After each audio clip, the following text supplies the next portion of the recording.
Ladies and gentlemen, welcome to, I usually say the shop, but it was a nut busting negative 8 degrees this morning, so I am kicking it inside. And I just got a new knife in. I'm excited to open it up and do a first impression look at this. This is the Cold Steel Pro Light, and this is with a clip point. Now, I heard it through the grapevine that this knife was going to be discontinued. This is Cold Steel's, I believe, their lowest cost entry into a triad locked knife, and it is plastic handled. I don't think there's any metal liners in here. We'll see. A lightweight full size folder. I'm excited. I think this is going to be a really cool little knife. Let's open it up and check it out. So this is a 3.5-inch blade. It is 4116 German stainless steel, 3.2 ounces. And that's what really sold me. A full size blade, very lightweight, triad lock, excellent price. I don't know why they're discontinuing this knife. Get one while you can, because once they are gone, the price is only going to go up in the secondary market. This is a cool little knife. It's got some grease on it at the moment, so this is feeling very slick in hand. Deployment speed, pretty darn good for a locked back knife.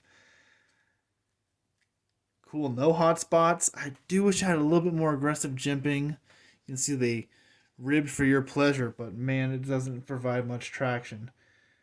But a cool looking blade shape. One thing I love about this knife as well, one thing that's really sold me on it, is it doesn't have any sort of finger choil. It's got a nicely executed handle, and that blade is just right there. Kudos to you, Cold Steel, for that. I much prefer a knife without a finger choil, especially, I mean, any knife in general. I'm not a big fan of finger choils. That's what this guard is for. You don't need a big old finger choil to choke up if you have a nicely executed guard. Very nice. I like that a lot. Reversible clip, tip up carry. You can see that it is biased toward a right-hander at the moment from the factory. The clip point has a nice slender look to it, and that's what really sold me on this clip point version versus versus the other versions. What we got going on here? This is tight. Oh, wow. That is tight like a tiger. Dang. Let's see if we can focus and hear what's going on. This might just need a little bit of break-in time, because that is, well, not that time wasn't very tight.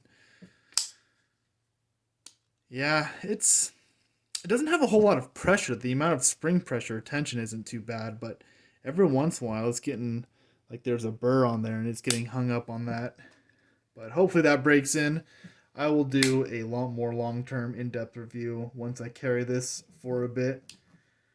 But as I was saying, I liked the clip point because when it's closed, it creates a nice slender profile in pocket. And it's not the thinnest knife out there. It's got a little bit of width to it. But in this profile, it's thinner than the drop point version. The drop point, this blade kind of had a nice belly profile. It came out a lot more. And the clip point, I mean, everyone loves that buoy clip point.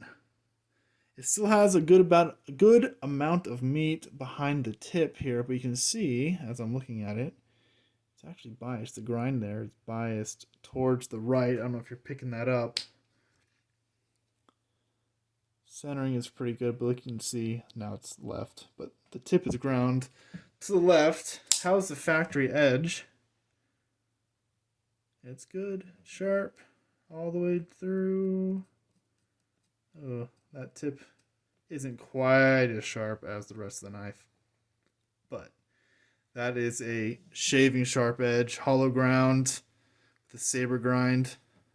Good looking blade profile on this knife. It's a good looking knife. No hot spots on it. I do wish this was a single finger groove versus kind of this double finger groove that has got going on. This is a very very popular profile.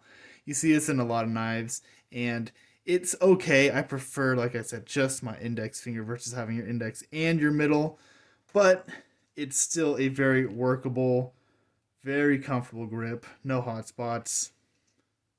For a completely plastic grip, nylon, there's no liners in there. It doesn't have a squish to it. A lot of the blades that have a full G10 grip or a full like FRN handle.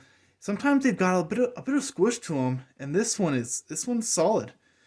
No flex, tight lockup. It's a cool little knife. I'm excited to put this into my carry rotation.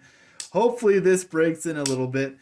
Notice you've got to push down all the way to the floor on this lock bar for it to disengage the lock. And you're kind of impeded by the frame here. You're not going to accidentally disengage this blade by any means because you've got to push and push with authority. But cool little knife. I'm excited to get this one in use. Once I get a little more mileage, a little more use out of it, I'll do a more full in-depth review. But right now, I suggest you pick one of these up because it is a cool knife for the money. A very inexpensive way to get into a Demco design triad lock. And they are going fast. They are supposedly discontinued. I'm not entirely 100% sure about that.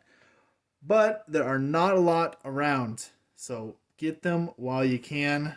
Thanks for watching my little unboxing review. This has been fun. And I'll get back once I put this thing to use. Take care, guys.